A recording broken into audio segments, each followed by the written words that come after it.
പശുവിന് വെള്ളം കൊടുത്തോ?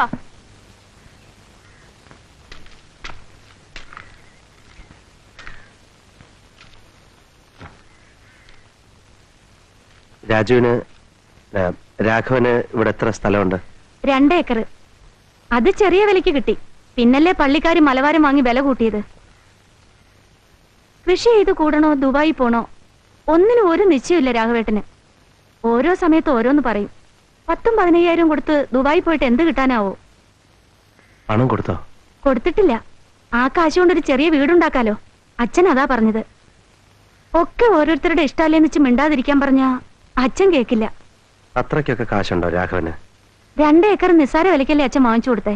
നാട്ടിൽ നിന്ന് സ്ഥലം വിറ്റ് കിട്ടിയ കാശ് അങ്ങനെ നാനാവിധാക്കിയിട്ടൊന്നുമില്ല. രാഘവൻ ഈ സ്ഥലം കണ്ടുപിടിച്ചതാ അത്ഭുതം. അച്ഛന്റെ ഉപദേശമാണ്. അങ്ങാടിയിൽ വെച്ച് യാദർച്ചയെ കണ്ടപ്പോ നിർബന്ധിച്ചു കൊണ്ടുവന്നല്ലേ സ്ഥലം കാണിക്കാൻ. അച്ഛൻ ആർക്കെങ്കിലും ഒക്കെ ഉപദേശം കൊടുത്തിട്ടില്ലെങ്കിൽ ഉറക്കം വരില്ല. ഇവിടെ ഇനി ഉപദേശം തുടങ്ങും, നോക്കിക്കോളൂ. നാണുവേട്ടനൊരു സഹായായി രാഘവൻ വന്നതല്ലേ? പക്ഷെ പണിയെടുപ്പിക്കാനൊന്നും രാഘവേട്ടൻ അറിഞ്ഞൂടാ. ഹിന്ദി പാഠം സമാപിക്കുന്നു. ഓ 9 അരിയിടാൻ നോക്കട്ടെ. സമയം ഇത്ര കൃത്യമായിട്ട്? അതിനല്ലേ ആകാശവാണി. ഹിന്ദി പാഠം കഴിഞ്ഞ അരിയടുപ്പത്തിടാന്ന കണക്ക്.